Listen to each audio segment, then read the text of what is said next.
Clooney's awkward white guilt in Suburbicon. Spare a thought for Suburbicon, as it swiftly vanishes from America's megaplexes.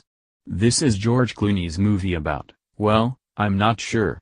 It's supposed to be the sort of movie that doesn't get made much anymore, starry, not that expensive, middlebrow.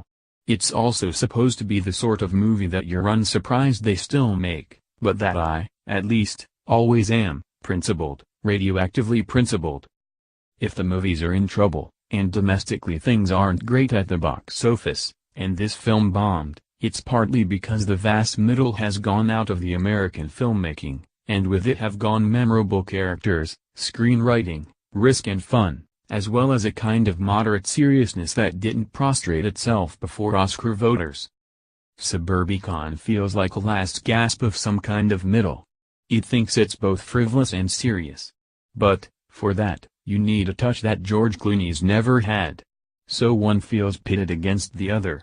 He seems determined to take his usual mix of earnestness and square sense of humor into some approximation of the civil rights era.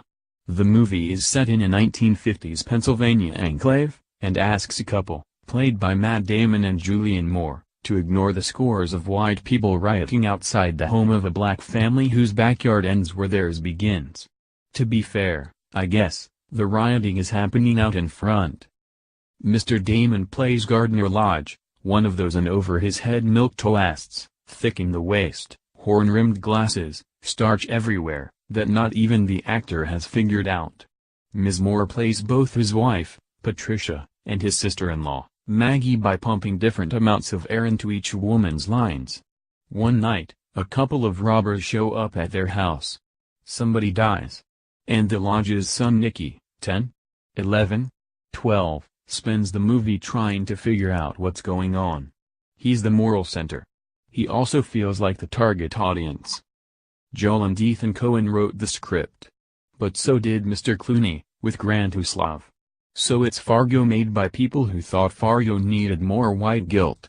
It's got the Coens' fat men, slapstick and glibness, slathered with Mr. Clooney's moral piety.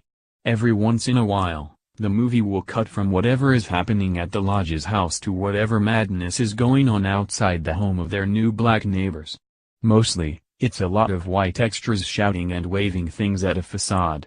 Someone stomps on a car and situates a Confederate flag in a broken window. At some point, Oscar Isaac, easy as ever, shows up as an insurance adjuster who puts too fine a point on it all. You'd think we were in Mississippi. Nice try. We're just in hoary old Hollywood, where showing a problem tends to be confused with addressing it. All we know about the family across the way, they're the Mearses, is that they're new homeowners and that they're black.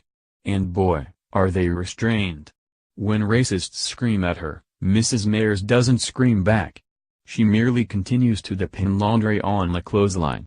When she experiences a customized price hike at the grocery store, for her, every item is suddenly $20, she relents and makes the sort of stoic exit that a movie like this needs to double as a triumph of dignity. Meanwhile, Mr. Mears barely gets a line. But he mows a mean lawn. Their kid spends the movie playing with Nicky, who's mandated to do it by his aunt.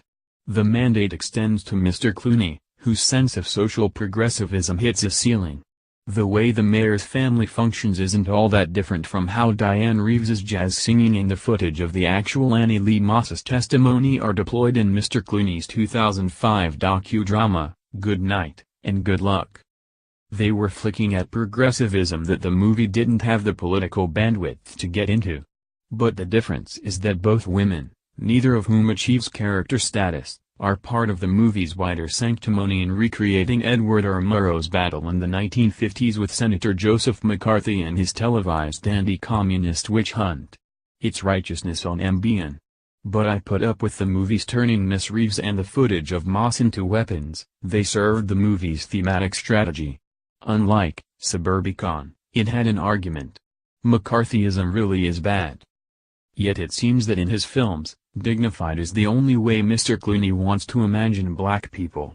Anytime a movie or television show retreats into certain American pasts, I'm both annoyed and relieved. Back then can provide cover for an all-white cast. It can feel like an excuse or a hideout. But filmmakers might want to be careful about where the time machine sends them. Sofia Coppola's went back to the Civil War, for The Beguiled. Rather than deal with the moral centrality of slavery, she simply freed